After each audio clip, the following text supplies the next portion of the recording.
Kita sudah terbiasa dengan permainan skuter, skateboard. Namun ada permainan terbaru yang memiliki konsep seperti skuter namun tidak memiliki pegangan. Sehingga saat digunakan seolah-olah penggunanya dapat bergerak bebas layaknya berjalan normal. Alat ini banyak disebut dengan nama Smart Balance Wheel atau biasa juga disebut dengan istilah hoverboard.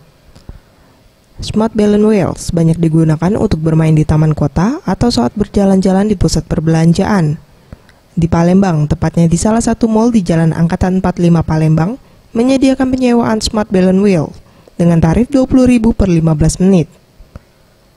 Menurut Adi, selaku karyawan arena permainan alat Smart Balance Wheels menyampaikan, permainan ini cukup banyak diminati warga Palembang. Terbukti dalam sehari ada 70 pengunjung yang menyewa permainan ini.